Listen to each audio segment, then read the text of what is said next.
नमो नारायण। राधे राधे। श्रीमद् भगवद गीता के 7वें अध्याय के तीसरे श्लोक में जो ज्ञान विज्ञान योग का विषय है, भगवान अर्जुन से कहते हैं कि हे अर्जुन, मनुष्याणां सहस्रेषु कश्चिद् तत्सिद्धये यततामपि सिद्धानां कश्चिन्मा वेत्ति तत्त्वतः। भगवान कहते हैं कि हे अर्जुन, हजारों मनुष्यों में कोई एक सिद्ध कल्याण के लिए यत्न करता है, सिद्धि के लिए यत्न करता है हजारों मनुष्यों में, और उस यत्न करने वाले सिद्ध पुरुषों में, मुक्त पुरुषों में कोई एक ही मुझे यथार्थ रूप से जान पाता है। मनुष्याणाम सहस्रेषु कश्चिद् तत्सिद्धये। हजारों मनुष्यों में कोई एक ही प्राणी है, ऐसा प्राणी है, कोई एक प्राणी है जो हमें प्राप्त करने का प्रयत्न करता है। इसका तात्पर्य है कि जिसमें मनुष्यपना है, अर्थात जिसमें पशुओं की तरह खाना पीना और ऐश आराम करना नहीं है, वे ही स्वभावतः मनुष्य हैं। उन मनुष्यों में जो नीति और धर्म पर चलने वाले हैं, ऐसे मनुष्य हजारों हैं। उन हजारों मनुष्यों में कोई एक ही सिद्धि के लिए यत्न करता है, अर्थात जिससे बढ़कर कोई लाभ नहीं, जिसमें दुख का लेश भी नहीं और आनंद की किंचन मात्र भी कमी नहीं, कमी की संभावना ही नहीं, ऐसे स्वतः सिद्ध नित्य तत्व की प्राप्ति के लिए यत्न करता है। कहते हैं स्वर्ग आदि लोगों की और अणिमा, महिमा, गरिमा, लघिमा आदि सिद्धियों की प्राप्ति वास्तव में सिद्धि है ही नहीं, बल्कि वह तो असिद्धि है, क्योंकि वह पतन करने वाली है और बार बार जन्म मरण देने वाली है। इसलिए यहाँ परमात्मा की प्राप्ति को ही सिद्धि कहा गया है। अगर हम संख्यावाचक शब्द लें तो यहाँ ये बात समझ में आती है, मनुष्याणाम सहस्रेषु कश्चिद् तत्सिद्धये। का अर्थ हुआ कि मनुष्याणाम सहस्राणि भगवती रुचिम कुर्वन्ति सहस्रेषु कश्चित् सिद्धये यतति च। मतलब हजारों मनुष्य जो हैं भगवान में रुचि रहते हैं, पर उन हजारों में से कोई एक सिद्धि के लिए प्रयत्न करता है। भगवान कहते हैं जो परलोक में स्वर्ग आदि की प्राप्ति नहीं चाहता और इस लोक में धन मान मोह भोग कीर्ति आदि नहीं चाहता, जो उत्पत्ति विनाशील वस्तुओं में ही नहीं अटकता है और भोगों हुए भोगों को तथा मान बढ़ाई आदर सत्कार आदि के संस्कार रहने से, उन विषयों का संग होने पर, उन विषयों में रुचि होने पर भी जो अपनी मान्यता, उद्देश्य, विचार, सिद्धांत आदि से विचलित नहीं होता, ऐसा कोई योग पुरुष ही सिद्धि के लिए प्रयत्न करता है। इससे सिद्ध होता है कि परमात्मा की प्राप्ति रूप सिद्धि के लिए यत्न करने वाले तथा दृढ़ता से उधर लगने वाले मनुष्य कम होते हैं। परमात्मा प्राप्ति की तरफ न लगने में कारण है भोग और संग्रह में लगना। सांसारिक भोग पदार्थों में केवल आरंभ में ही सुख दिखता है। मनुष्य प्रायः तत्काल सुख देने वाले साधनों में ही लगते हैं।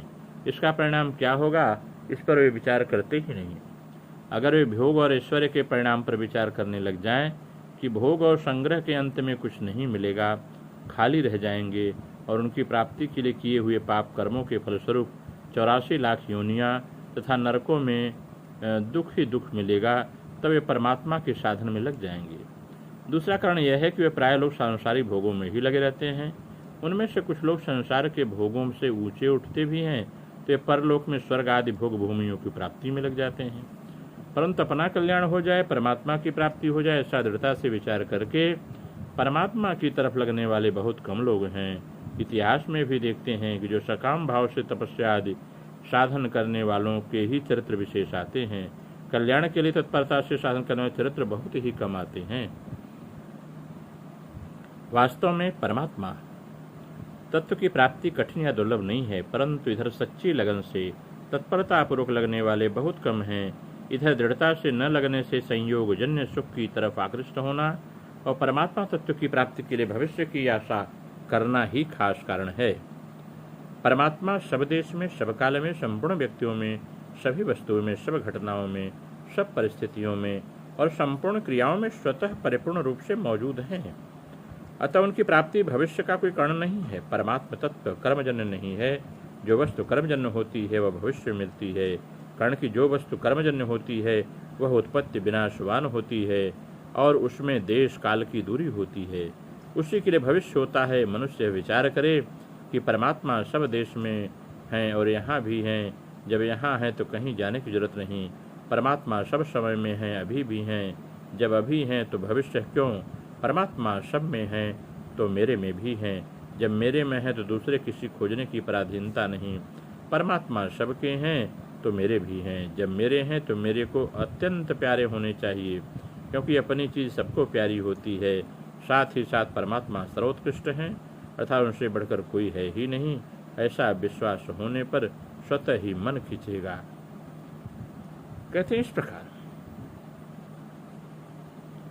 परमात्मा की प्राप्ति में जिस तत्व की कठिनता को बताने वाले मानते हैं, परंतु वास्तव में यह श्लोक तत्व की कठिनता के विषय में नहीं है, क्योंकि परमात्मा तत्व की प्राप्ति कठिन नहीं है, बल्कि तत्व प्राप्ति उत्कृष्ट अभिलाषा होना और अभिलाषा की पूर्ति के लिए तत्वज्ञ जीवन मुक्त महापुरुषों का मिलना दुर्लभ और कठिन है।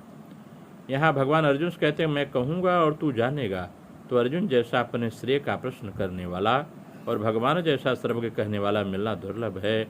वास्तव में देखा जाए केवल उत्कृष्ट अभिलाषा होना ही दुर्लभ है। कर्ण की अभिलाषा होने पर उसको जानने की जिम्मेदारी भगवान पर आ जाती है।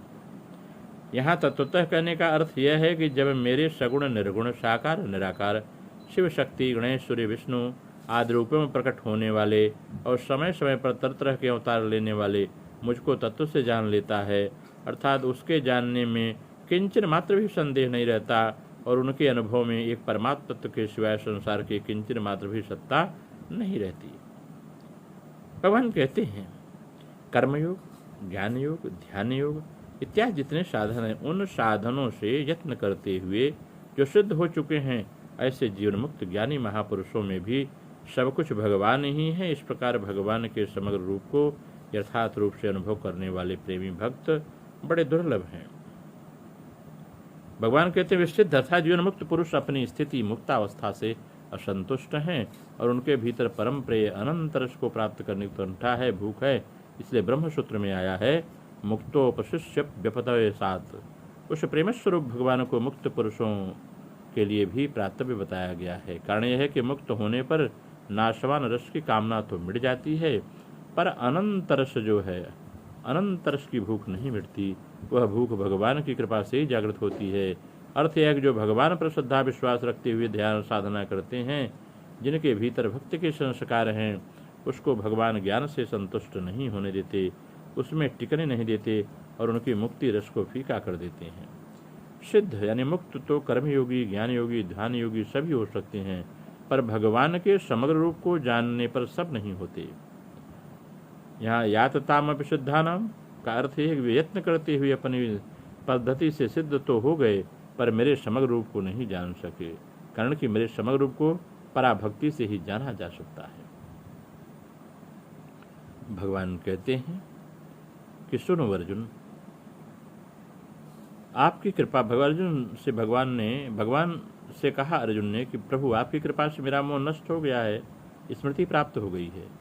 जैसे दूध पिलाते समय गाय अपने बछड़ों को स्नेहपूर्वक चाटती है तो उसके बछड़े की जो पुष्टि होती है वह केवल दूध पीने से नहीं होती, ऐसे ही भगवान की कृपा से जो ज्ञान होता है वह अपने विचार से नहीं होता, क्योंकि विचार करने में स्वयं की सत्ता रहती है। केवल निर्गुण को जानने वाला परमात्मा को तत्व से नहीं जानता, बल्कि सगुण निर्गुण दोनों को समग्र से जानने वाला ही परमात्मा को जान सकता है। अगर इस श्लोक की हम क्रियायोग के माध्यम से व्याख्या करें तो यह बात और स्पष्ट होती है। आध्यात्मिक व्याख्या करें तो कहते हैं मनुष्येतर जीवों का आत्मज्ञान में अधिकार नहीं होता। जो मनुष्य के अलावा 84 लाख योनियां हैं उनका ज्ञान में अधिकार नहीं होता। मनुष्य देह में ही आत्मज्ञान प्राप्त हो सकता है, परंतु मनुष्य में भी जिनके पास संचित पुण्य नहीं है उनको आत्मज्ञान की प्राप्ति के लिए प्रवृत्ति नहीं होती। वे इधर घूमते ही नहीं आत्मज्ञान की ओर, वे केवल पूजा पाठ कर्मकांड में रह जाते हैं। आत्मज्ञान का प्रधान उपाय योग है। योग का अधिकार विवेकी पुरुषों के सिवा दूसरों को प्राप्त नहीं होता।